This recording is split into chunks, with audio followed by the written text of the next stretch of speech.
Hello and welcome to Star Wars Jedi Outpost. Today is Tuesday, March 15th, 2016, and this is episode 1 of our Star Wars show. I am Matt Arnold, editor-in-chief of FilmSchoolHooligans.com, and on this special first episode, I'm going to be talking about The Force Awakens. So before we get into talking about Star Wars The Force Awakens, I wanted to go back and address my initial reactions of when Disney actually bought out Lucasfilm and my thoughts on that. So I remember back in October of 2012 when Disney finally bought Lucasfilm for something like $4 million. I know a lot of people were excited about that, and I had a part of me that was also very excited, but I was also very concerned because I'm not a big fan of the prequel films. I enjoyed them when I was younger, but as I got older, you can start to see a lot of the issues with the films, and, they just never really resonated with me, especially as an adult. And, the acting was wooden, the stories were okay, but they seemed to divulge too much into a lot of the politics, and, a lot of those stories just came across as very bland and boring, and it took 3 films just to see Anakin Skywalker's transformation to becoming Darth Vader, and the final payout wasn't there. So, when I heard that Disney bought Lucasfilm, I was excited because we got more Star Wars films. I'm a huge Star Wars fan, but I also had a lot of reservations because of the prequel films. And one of the things that had a lot of hope for me was the fact that George Lucas was no longer going to be involved as a director for the future films. And I think a lot of people were really excited about that. I think it was the right thing to do for George Lucas to walk away from the Star Wars universe and to pass it on to new storytellers that had new and bigger ideas, and young guys who are just fans of the franchise. And I think for every party involved, it was the right decision to make. So, when Disney bought Lucasfilm, I was kind of conflicted until they started announcing their plans for Star Wars and what they were going to do with the franchise.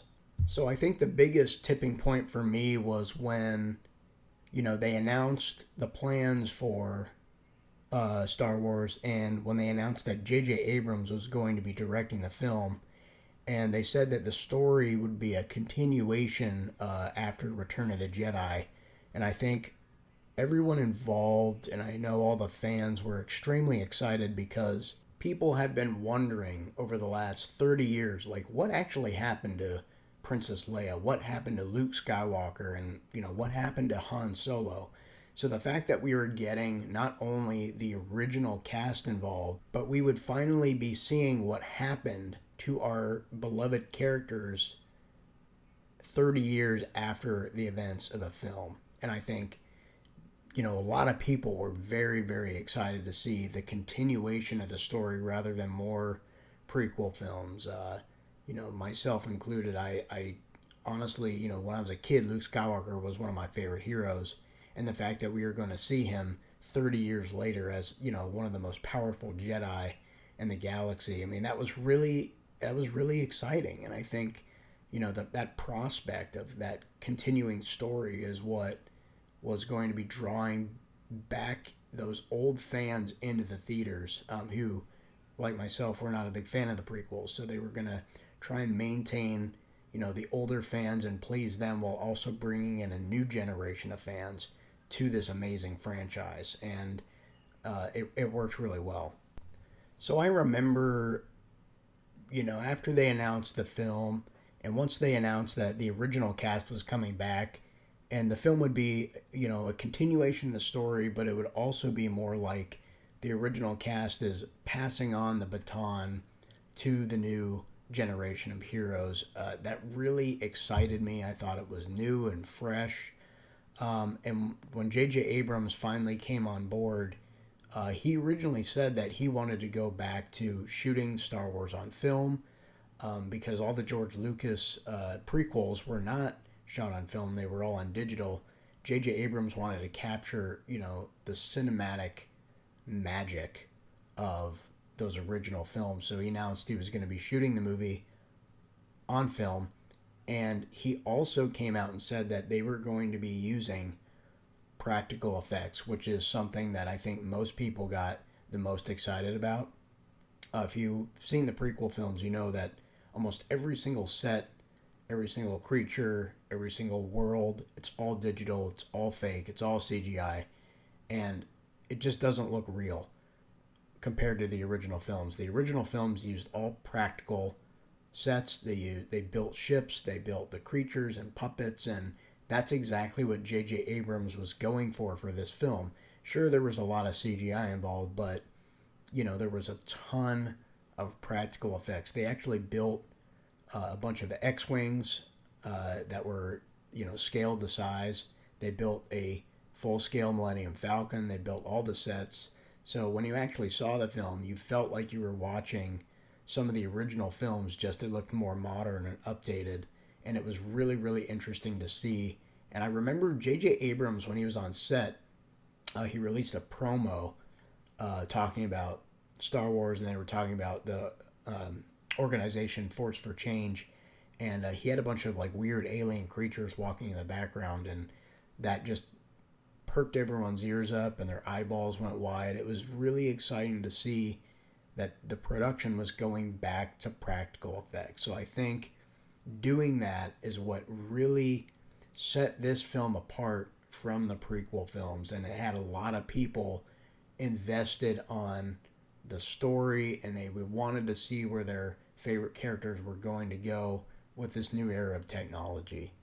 So after the film was shot and completed, the hype surrounding this film is unlike anything I had ever seen in my lifetime. I remember when Star Wars Episode 1 came out. I remember the hype for that. I was little at the time. I was about 10 or 11, and I there was a lot of hype for that film. But I think the hype for The Force Awakens surpassed Episode 1 because of the fact that we were getting the original characters back, and that it would be a continuation of the story. And I never can remember hype being so big and so grand for any film ever in my lifetime. And when they had the Star Wars Celebration in the summertime, and they brought out all the droids and the cast, and they were talking about the film, and the fact that no one would talk about the story, and that even J.J. Abrams and Kathleen Kennedy, who runs Lucasfilm now, they did not want to divulge in any of the plot points, because they wanted people to go in and experience this film fresh and for the first time. And I think that was really smart. And so they were really smart about marketing this film and how much information was getting out there. And because no one knew what the plot was up until the week the film came out. There's a lot of speculation going around of what the film would entail, and some people got things right and a lot of people got things wrong. But I think a lot of the hype was built from the fact that no one knew exactly where the story was going. We didn't know anything about any of the new characters, and we really had no idea what was going to be going on with the original characters. And so I think that really started to build the hype for this film. And, after Disney released, the first teaser for the film, and then they released the first trailer about 6 months later, and people saw those practical effects. They saw, their first glimpse of Chewbacca and Han Solo. The hype just skyrocketed. And, after Star Wars Celebration, and then they had, May the 4th, and, once Disney started releasing all their books and comic books, people's mindsets were all about Star Wars, and, they just could not wait to get their hands on this film. They had the last and final trailer. I believe it was October. It was during one of the big football games, and they released the final trailer for the film, and it had people all over the world breathless, and myself included. I was in tears because this is the film that we've all been waiting for 30 something years, and the fact that J.J. Abrams promised the fans that they would get it right, and just from seeing the footage and seeing the new characters and some of the original ones, it was a very emotional moment for Star Wars fans, and myself included. And we, all of the fan community, was just so happy and excited. We knew that J.J. Abrams wouldn't let us down, and after that night, the pre-sale tickets went on sale, and that was the night that people say broke the internet. Everyone pre-ordered their tickets.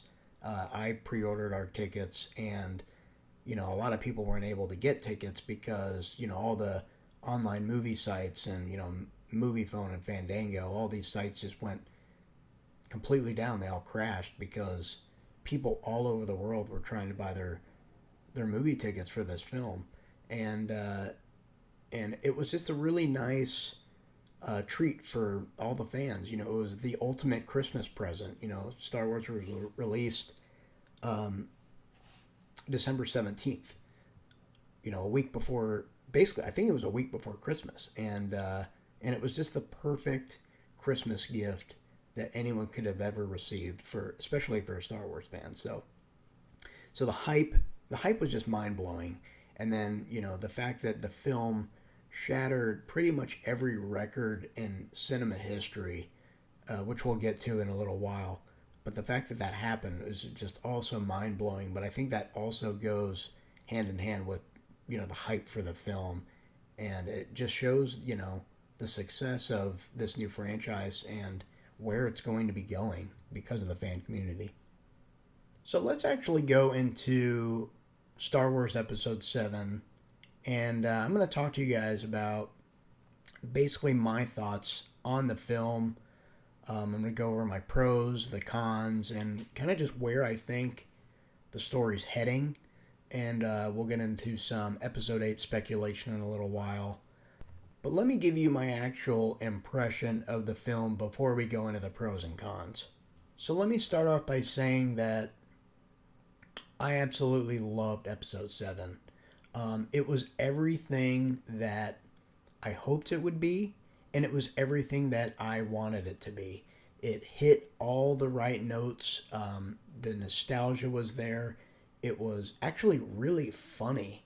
I think it was one of the funniest of all the Star Wars films. It had a lot of humor, a lot of heart. It really resonated with me. It had a really good villain. I loved Daisy Ridley as Rey. I thought the heroes were well set up, especially the new heroes that we're getting. They were set up so well. I loved how the original cast members blended with the new cast members. I thought that was done really well. The movie it hit every note that I wanted it to, and then some. I thought it was a great action-adventure spectacle. The science fiction was flawless. The special effects were, top-notch. I loved the blend of CGI and practical.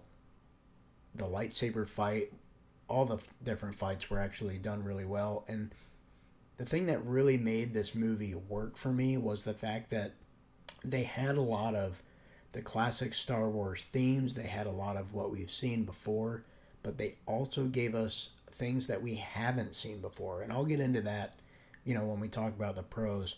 But my first initial impression of the film was I was so happy with it, and I ended up seeing it, I think, 5 times in the theater. I liked it that much. And just being in the theater with all the fans, that night that we saw the film, we saw it opening night, and it was so much fun, and it was one of the best cinematic moments that I can ever remember. And it was just truly a wondrous sight of just magical storytelling. It was brilliant, and I thought J.J. Abrams really knocked it out of the park. And a lot of people were complaining, oh, it's just a setup film. It is and it isn't. I think it does set up episode 8 perfectly, but we'll get into that in a little bit. But it was a bit of a setup, and but I thought it was a setup that was done perfectly. I really do. And as a movie on its own, I think it hit every note that all the true hardcore Star Wars fans wanted to see. And this was a film that wasn't as divisive as let's say the Phantom Menace. There were definitely people out there that didn't like the Force Awakens, and I totally get that. And we'll go into that with the negatives, but I think for the most part, most of the fans, I would say about 90 to 95% of the fans, said this was the film they've been waiting for. I haven't checked the Rotten Tomato score for the film in a while, but the last time I checked, it was at like a 92 or 93.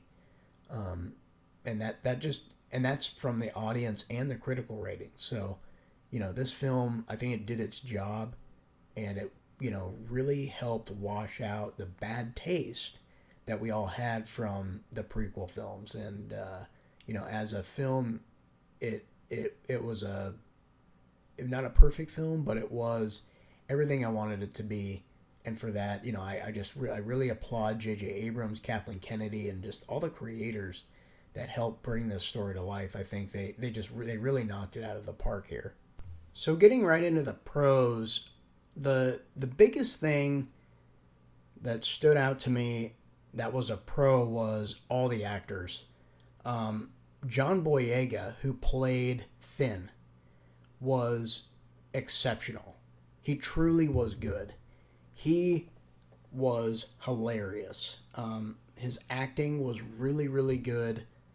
He got along really well with all the other characters. The chemistry between him and Rey was unlike anything I've seen in a film before. I mean, the chemistry with him, and then with Han Solo, and then BB-8, and then Poe Dameron it was so good, and he was kind of like our guide into this new Star Wars world, and he really brought a lot of comedy into this film that there's been comedy in Star Wars, especially, the original films with Han Solo. He was kind of always the comic relief for the foil, but John Boyega really brought a lot of humor to his role into the film, which is something that I think a lot of people weren't expecting.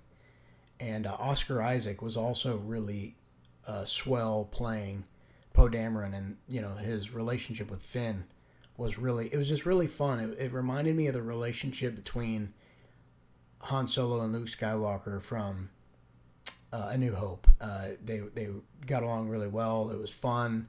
It was adventurous, and they both really did a phenomenal job bringing their new characters to life. And I can't wait to see where Finn goes with this story. I would love to see him become more rounded, and I'm really excited to see where the story creators take him, and I really can't wait to see his journey within the next couple films. So Harrison Ford was back playing an older Han Solo, and he was also just really good. He played the swashbuckler. He was the space pirate. So he basically just stepped right back into that role and really embodied Han Solo, but he played a more older and wiser Han Solo. So it was something that we haven't really seen before from Han Solo, but he was still the wisecracking, scruffy-looking nerve herder that we all know from the original films. And, the chemistry between him and Chewbacca was, just as good as it had ever been before. The biggest standout, though, that I thought from The Force Awakens was Rey and Kylo Ren. I'm going to start with Rey first. Rey, to me, was one of the most surprising characters of this new Star Wars film, and what made her such an inspiring character was the fact that she is a girl, and she's a girl hero. And I always loved in films when writers and directors decide to create a hero that is not a man, because we've seen that archetype for the last, I don't know, 50 or 60 years, and it's starting to get a little old. The first time we saw a female heroine was back when Ridley Scott did Alien. And the character of Ellen Ripley is arguably one of the greatest female heroines of all time. And I've always been drawn to strong female characters in films, and Rey is the absolute definition of a strong female character. She truly was the biggest standout for myself in The Force Awakens. And I was actually a little nervous because there were reports going around a couple months before the film got released of her acting. And people had been saying that her acting was very wooden and stale. And Peter Mayhew, who played Chewbacca, had come out and said, yeah, her acting, wasn't very good. And then there was an interview that came out a couple months later, and J.J. Abrams was talking with Daisy Ridley, who plays Rey. And Daisy Ridley said that on the first day of shooting, J.J. Abrams approached Daisy Ridley and said, hey, your acting is very wooden and stale. And that actually had me really nervous, and I think it had a lot of other people really nervous, because, the last time we had a lead character with wooden and stale acting was when we had Hayden Christensen, who, played Anakin Skywalker in the prequels, and look how those films turned out. They were, absolute garbage. So that had me a little worried. But the difference between J.J. Abrams and George Lucas is the fact that George Lucas is not an actor's director, meaning he doesn't work closely with actors, and he doesn't give them tips on how to improve acting and what he's looking for. And J.J. Abrams is completely the opposite. J.J. Abrams is an actor's director. And I think one of the benefits of having J.J. Abrams working on the film is he noticed right away that Daisy Ridley's acting might have been not what he was hoping for. So he told her right away, hey, your acting is stale and wooden, can you try and fix it? And he worked with her on getting, her acting the way that he was hoping it would be. And I think because he told her that, it really worked. And honestly, so that was one of the biggest fears I had going into the Star Wars The Force Awakens. But once you see the film, I didn't notice anything horrible about her acting at all. In fact, I thought her acting surpassed even John Boyega, who I thought was phenomenal. Daisy Ridley was the best part about Star Wars The Force Awakens. The acting was good, her character, there's a lot of mystery surrounding her character. The chemistry between her and Han Solo and Finn and Poe and BB-8. I mean, she truly was a marvel in this film, and she really is an inspiration to women and young girls all around the world. Now we have a female heroine in the Star Wars universe that is actually doing something that most men do. We've always had Princess Leia, of course, but the difference between Leia and Rey is there was only one Leia, and now we have another female character in the universe. Now we have Leia and Rey. And I think, as the films go on, we're going to see a lot more female-centric roles in the universe. And I think that's absolutely great. I think it's needed. It brings a lot of diversity. And I actually am truly excited to see where Rey's story goes. We're going to get into speculation in a little bit. But Rey was really one of the best parts, if not the best part, about Star Wars The Force Awakens. And the fact that she could become a Jedi, just like Luke Skywalker, is something that really we haven't seen it before. There's been female Jedis in Star Wars. There were some female Jedis in the prequels, but no one knew who those characters were. They didn't really have names. There's Ahsoka from Star Wars: The Clone Wars TV show and Star Wars Rebels, but as far as the feature films go, Leia, technically she's not a Jedi because she's never trained, but now we have Rey, who is going to be training to becoming a Jedi, and I think it's just great that we now have a female who we can really root for, and a female who can be just as badass as, let's say, someone like Luke Skywalker. So Rey definitely was the greatest part about Star Wars. And on the other side of that, the other best part about The Force Awakens was Kylo Ren, who was played by Adam Driver. Now, what really concerned me with Kylo Ren is the fact that, we've seen villains in the Star Wars universe before, and they just come and go.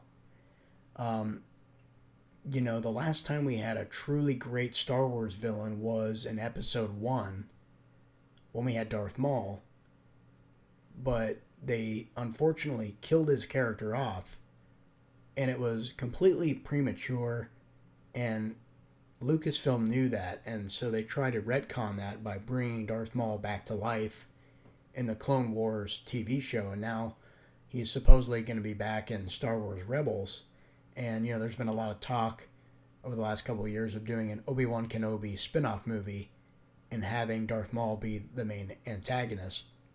So, when they had Kylo Ren come in to play the new Star Wars villain, I was keeping my fingers crossed that they didn't create another really great villain and just kill him off in the first film. And luckily, they actually didn't go that route at all. And what they did with Kylo Ren's character was something that I don't think anyone knew was going to happen in this film. As much as I loved Rey in The Force Awakens, and as much as it's really her story, it's also Kylo Ren's story. And I think that most of the character development with Kylo Ren is what The Force Awakens is truly all about, as with it is Daisy Ridley. And Adam Driver, the young man who played Kylo Ren, did such an amazing job. And if you've seen the trailers, or even if you've seen the film, you know that Kylo Ren he's not a Sith, but he is sort of a Jedi hunter. He is looking for Luke Skywalker, and as far as we know, he wants to track him down and kill him.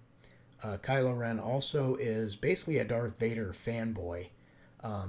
He collects relics. He has Darth Vader's helmet on a pedestal, and he talks to it. Kind of very Shakespearean, which Star Wars has always been very Shakespearean. And then Kylo Ren is also searching for Luke's and Anakin's blue lightsaber, and he's tracking that down.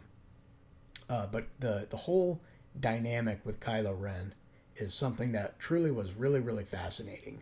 We were introduced to a weird alien humanoid kind of creature named Supreme Leader Snoke.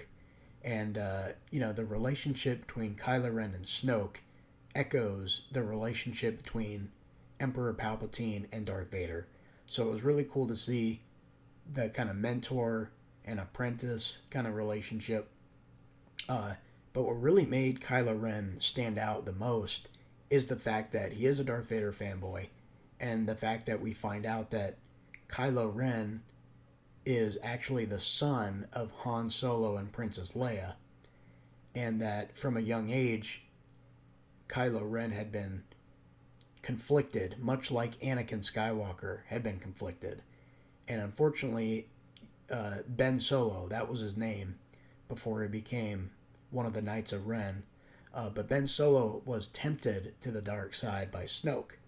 And we don't really know anything about why he was tempted or how he was tempted, but we know for sure that Snoke was the one that tempted Kylo Ren to the dark side.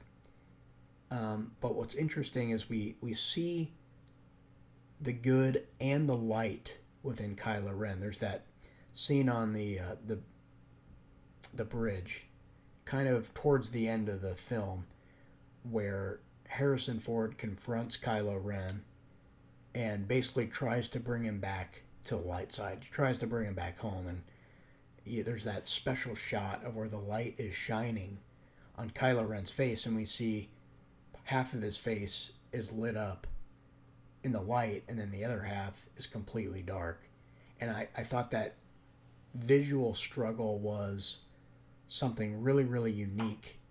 And Kylo Ren truly is a really phenomenal character to watch. He made for a great villain, but he also wasn't cliched. He could have been very cliched like Darth Vader and been kind of like almost like zombie-like. We don't really know anything about him. He's just a cliched villain, but he had so much depth, and he was such a well-rounded character. And the fact that, there's a scene where one of the First Order officers gives him bad news, and instead of like just force choking him or doing something that Darth Vader would do or killing him, instead Kylo Ren goes on this like weird temper tantrum where he ignites his lightsaber and he's swinging it through the doors, and he's acting like a whiny little child. And I thought those little characteristics of him as a character just made him feel more human than any of the villains that we've ever seen before. And so Kylo Ren really was the other side of that coin to Rey. It was really both of their stories. Rey indeed was the Force that awoken, and Kylo Ren was the one that was trying to, get rid of the light side in him and completely go dark. So actually, I'm really curious to see where they take his character. And, that fight scene between him and Rey at the end of the film was brutal, it was beautiful, and I think it set up a future confrontation between those two characters that I think is going to be absolutely epic to watch. And, both Rey and Kylo Ren, we don't know if they're related. I personally think they're cousins, and we'll get more into that in a little bit with speculation, but you definitely can count your chips on Rey and Kylo Ren having another meeting, another confrontation, another lightsaber battle, and it's going to be something of epic proportions when we finally see, Sith and Jedi, or, I don't know if he's going to become a Sith or not, but he's definitely now in the dark side, so we're definitely going to see another fight between him and Rey, and I think I really know how it's going to play out. But it's really exciting to see, and Kylo Ren truly was the biggest standout alongside Rey for The Force Awakens. So as much as I loved Star Wars The Force Awakens, I did have a couple problems with the film that I'm going to go into right now. The first one I want to touch on is the whole storyline of the Starkiller base. Now, this is a common issue that most people had with the film. Now, Starkiller Base was, supposed to be the exact same thing as a Death Star, only the base is 100 times bigger than the Death Star, and the death toll of what Starkiller Base could do was also more greater than the Death Star. The Death Star was considered a super weapon that was able to basically blow up a planet and destroy it. And Starkiller Base is the same thing, but it's bigger, and it has the ability to wipe out, many planets at once rather than just one. So the threat of Starkiller Base was actually something that I think could have been really, really cool. The problem was it just wasn't executed well. We don't get a lot of development on how, where Starkiller Base is. We know it's kind of by the Hosnian system, but it's a planet that they might have mentioned it in one of the books or something, but I've seen the film a bunch of times. I can't even tell you where the hell Starkiller Base is. I know it's on a snowy planet, and we know what it can do because we see it destroy a bunch of planets. One of them being the Hosnian Prime system, which is where the New Republic, is sitting currently. But there wasn't really much of an imminent threat with Starkiller Base at all in the film because, we're getting introduced to all these characters, and more of the film is the struggle and relationships between the heroes and the villains. So when they threw in this whole Starkiller Base thing, it just didn't work for me. And I know it didn't work for a lot of people. And I didn't feel the threat of the base. We saw what it can do, and I thought it was really cool, but it wasn't fleshed out enough for the film, and I think that was actually one of the more weaker parts of the film. They could have done something completely different. They could have just had not even a base at all. They could have just had the struggle between the heroes and villains, and that would have been just as good. But I think what they were going for is again, Lucasfilm is trying to not only win back the original fans, but I think they're also trying to deliver Star Wars to a completely new generation of fans. So they were kind of retreading what the original Star Wars film did with the Death Star, and I appreciate that, but they needed more development with Starkiller Base, and they didn't get me to care enough about the base and what it could do. I thought it was cool, but it was something we've seen before, and so for me, it just didn't really do anything for me. The second thing I didn't like was the whole sequence between Han Solo and the Rathtars.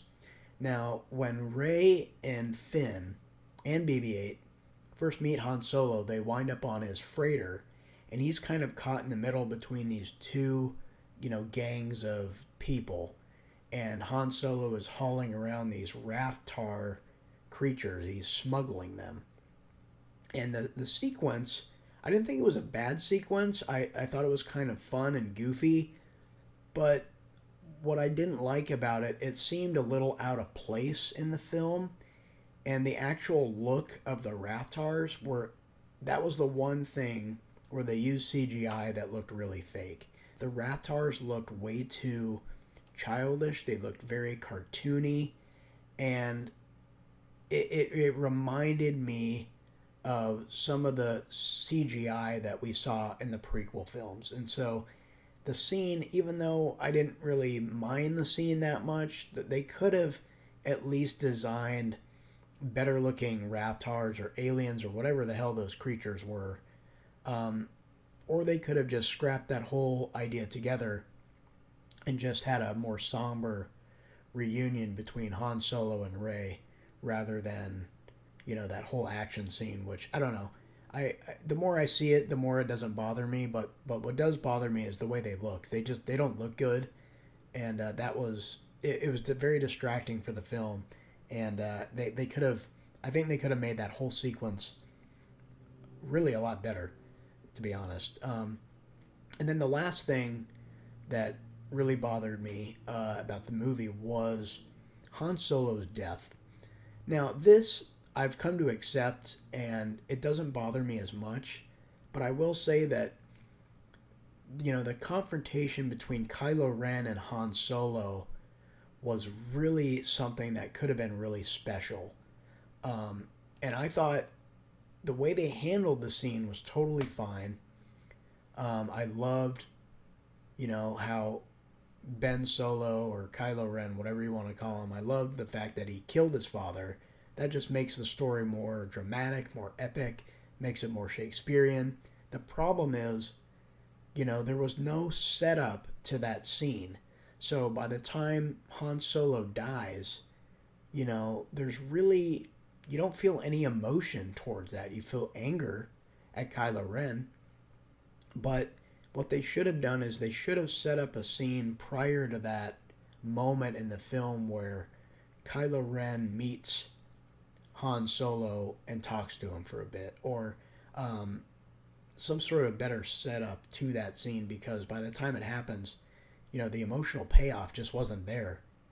There was a scene I did hear a couple days ago. I heard that there is a scene, a deleted scene, that's going to be on the Blu-ray, where it shows Kylo Ren walking onto the Millennium Falcon, and he starts talking to himself about Han Solo, and he starts reminiscing about his relationship with Han Solo. And I think even if they had that one scene in there, that would have made the payoff to Han Solo's death more powerful. And I thought that his death was in a way powerful, but there just was no setup for it. It just kind of happened, and it felt a little out of place.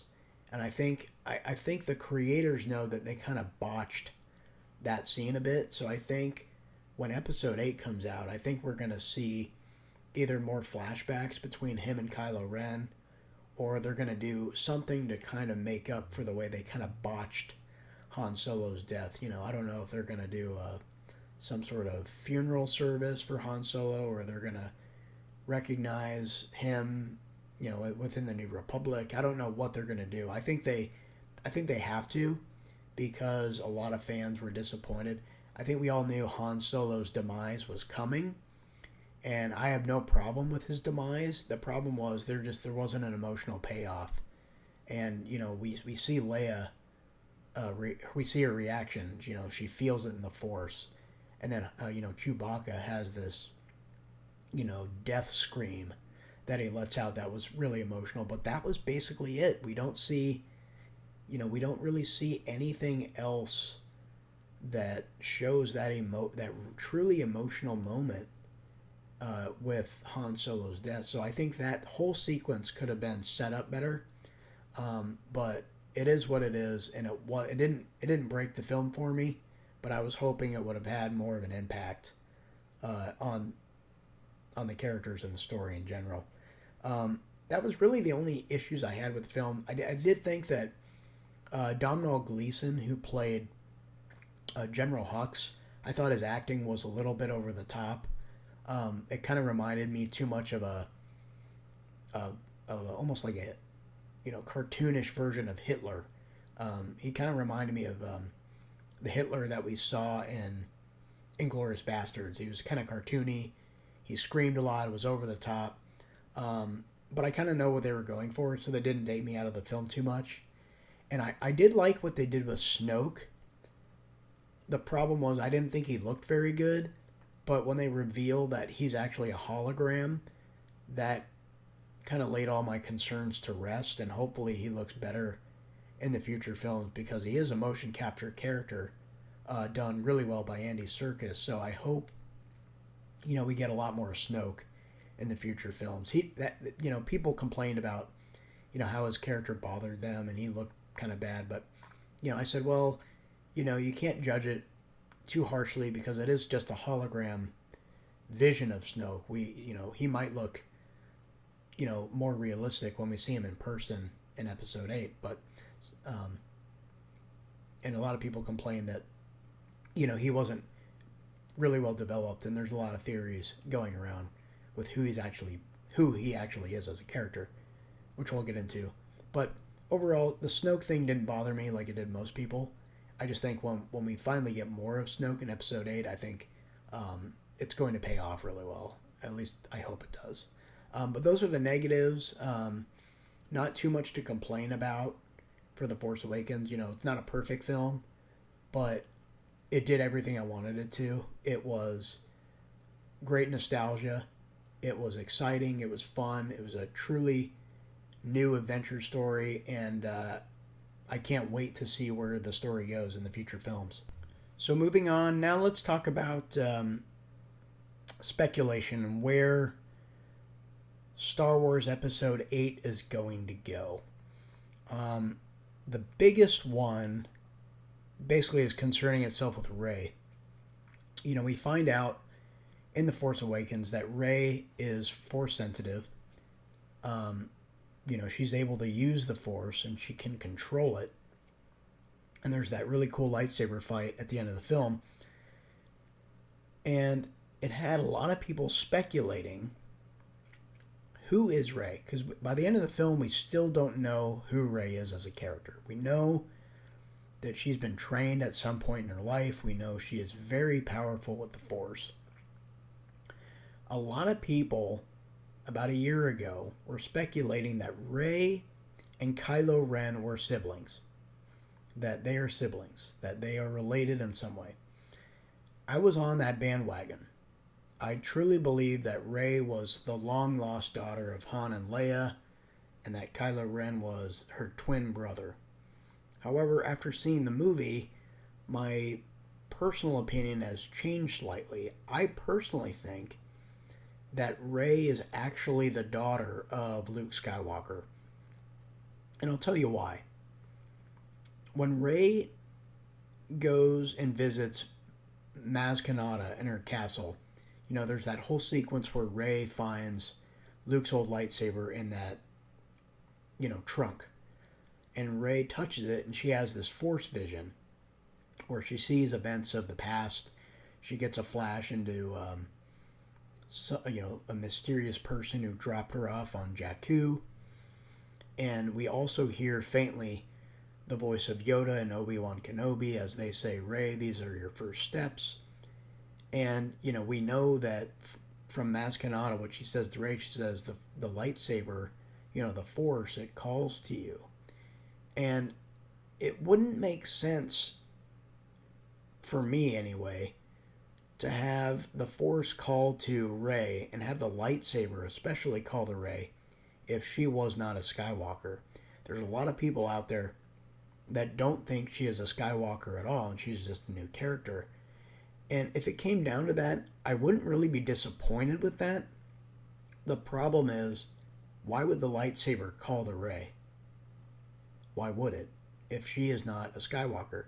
Remember, in all the Star Wars films, that lightsaber has passed down generation to generation. It passed down from Anakin to Luke, and Luke lost it, and now I think it would make sense for that lightsaber to pass down from Luke to Rey. And then there's other little tidbits throughout the film why she would be a Skywalker. I still think she is a Skywalker.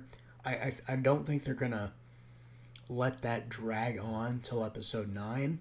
I think they're going to answer it in episode 8. I would not be surprised one bit if she is not Luke's daughter. But I would be pretty surprised if she wasn't and she's just a new character. Then I think that would be even more fascinating. And they'd have to, obviously explain why the lightsaber chose her and, why she's all of a sudden really powerful in the Force. But I think they're going to touch on a lot of that in episode 8. I really loved, at the end of episode 7, I thought it was such a brilliant move to introduce Luke at the very end of the film. Some people had issues with that. I thought it was the perfect setup to episode 8. It kind of ends on a cliffhanger. And another reason why I do think Luke is Rey's father is the fact that when Luke sees her, when she climbs up those Jedi steps to the temple, Luke turns around and he has a look on his face like he knows her. And that look is a look not of happiness, it's a look of sadness. Like he feels regret for something he did a long time ago. And, some people I talked to said, well, Luke didn't even know who she was. And I think that's all bullshit. Luke knew exactly who she was. And when she, reached into her pack and extended her arm out to give him back his old lightsaber, you can see that look in his eyes. And that is the look of someone who is damaged. He feels sadness. And, you can bet your ass that there is a relationship between Luke and Rey. Now, we don't know quite exactly what the relationship is, but I want to say I'm 95% certain that he is her father. And I think they're going to explore that in Episode 8 and Episode 9. And, it's for certain Rey is going to be training as a Jedi. That, is a foregone conclusion. And from what I've heard about Episode 8 so far, is it looks like Rey and Luke are going to be leaving that planet, that green planet that, Luke has been hibernating on. And they're going to go on and have a series of adventures on their own. And they're going to, Rey's going to be training with Luke. I think Episode 8, I think, is going to be very much like Empire Strikes Back. It's going to be dark. It's going to be gritty. You're going to see Luke's role be the mentor. He's going to be kind of like a Yoda figure, like an Obi-Wan Kenobi kind of figure. And I think that, the way that The Force Awakens was set up, Kylo Ren got his ass handed to him in that lightsaber fight. He is scarred and damaged. And I think that Rey, when she finally meets Kylo Ren in Episode 8, now whether he's a Sith or not, that's the other thing too. Kylo Ren is also going to be training with Snoke. Or maybe another Sith altogether, we don't know. But I think it's going to be cool to see Rey training with Luke and Kylo Ren training with Snoke, or, whether it's going to be Benicio del Toro's character. We don't know who he's playing yet. But you're going to see both of these Jedi training with their masters. And I think you're going to see a really epic battle between Rey and Kylo Ren in this new film. And I think Rey is going to get her ass handed to her this time. Because that's kind of the whole point of a hero is, if you look into the hero's journey, there's always the lowest point for the hero before they can rise and become the hero that we all know and love. For Luke, it was in Empire Strikes Back when Darth Vader reveals to Luke that he is his father. And Luke gets his hand cut off and he's left for dead. That is Luke's lowest point in his journey. And Rey, the biggest criticism with Rey is people have said she's a Mary Sue character, that she's unstoppable and she has no flaws. Well, I think you're going to see a lot of those flaws in this film, and I think Rey is going to have some sort of point in Episode 7 where she basically has a big failure, and she either in a battle or she fails a mission, or something bad is going to happen to Rey, and I think we're going to see that. Now, some people have also speculated that they think Rey, there might be a possibility that Rey eventually will turn to the dark side. That would be, I think, a fascinating way to tell her story, and that maybe Kylo Ren could eventually turn back to the good side. The problem that I have with that theory, and I love the theory and I would embrace that, the problem with that, though, is I don't think Disney would do that because they're setting up this hero that young kids are going to be looking up to, and then to turn that character or that hero on its head and now all of a sudden be a bad person, I don't think that's the type of message that Disney wants to send their younger viewers. Now, for adults, that doesn't matter because we're all mature and we understand the difference between right and wrong. The problem is kids don't, unless they're told. So, I don't know. I just can't see them going that route of making Rey all of a sudden a dark character. I think we're going to see a lot of darkness in Rey. I think she's going to be angry because of what happened to Han Solo. And I think she's definitely going to be tempted, and I think she's going to struggle with the dark side in her. But I just can't see them, Lucasfilm and all the writers, actually taking her character and making her become a villain. I just can't see that happening. If they did, I wouldn't complain, and I think it would be above and beyond brilliant. I just don't see it happening at this point.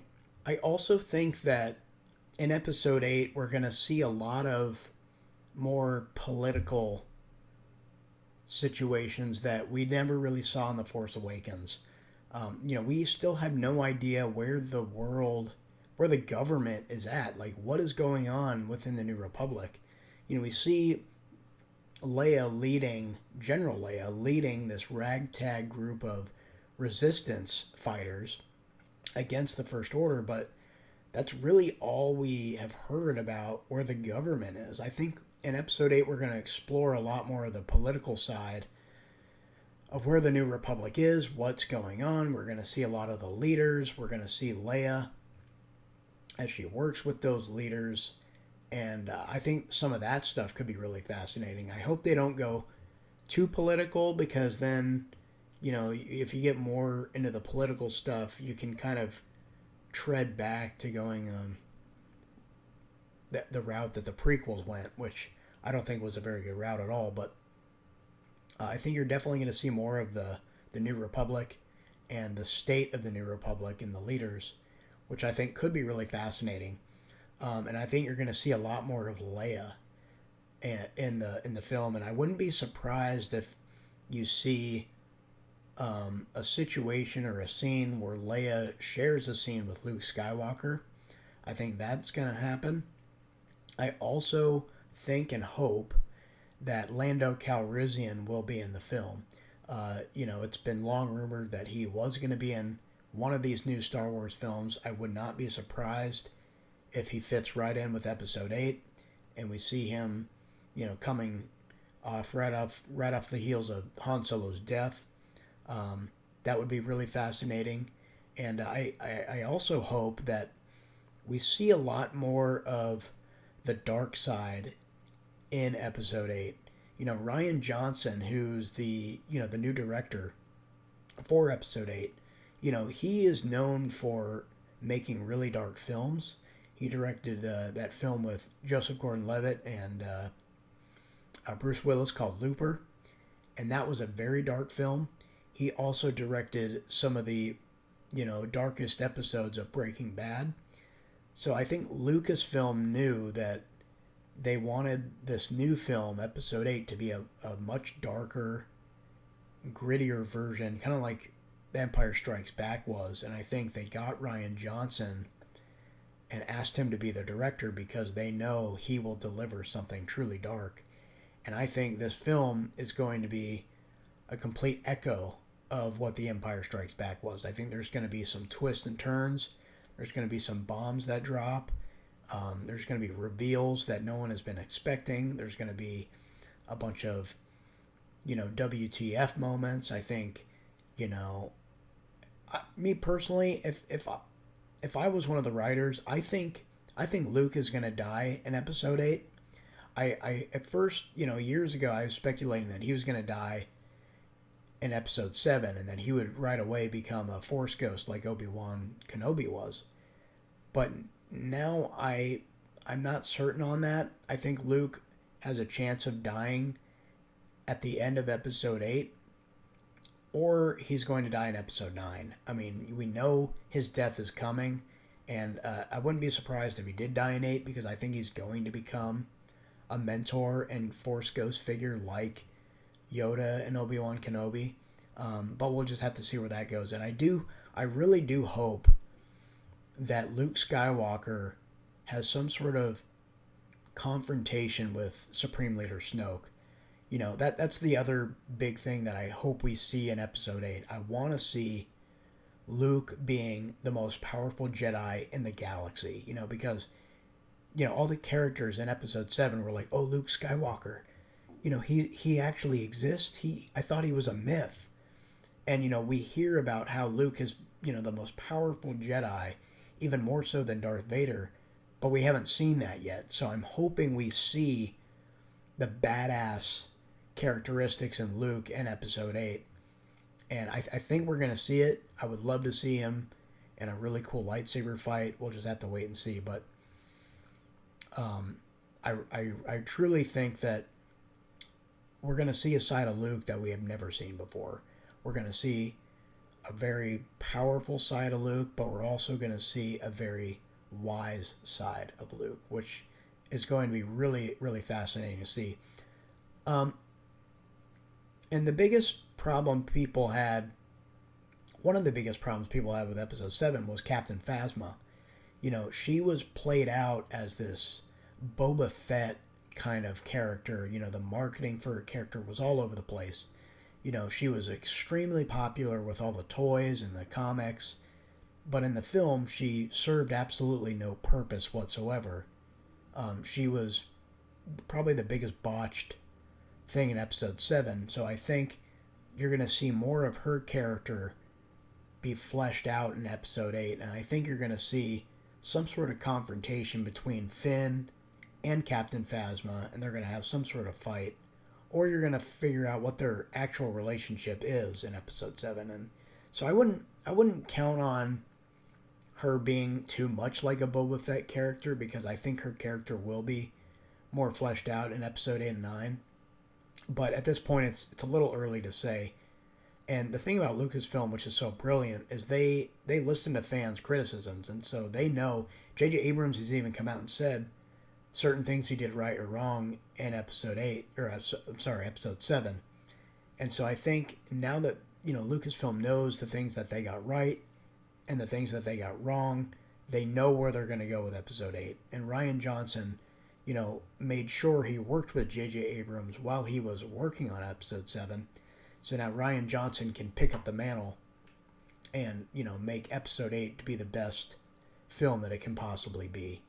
And so I think where the series is headed, it's going to be great. I have complete trust in the filmmakers and Kathleen Kennedy, and it'll be really interesting to see how the new Star Wars universe shakes out. Anyway, guys, I think that's going to do it for today's episode. I hope you enjoyed our very first podcast of Jedi Outpost. If you want to follow us on Twitter, we're at filmschooligans.com. We also have a YouTube channel, Film School Hooligans, and also visit our website, filmschoolhooligans.com. Anyway, thanks for joining us, and we will see you next time.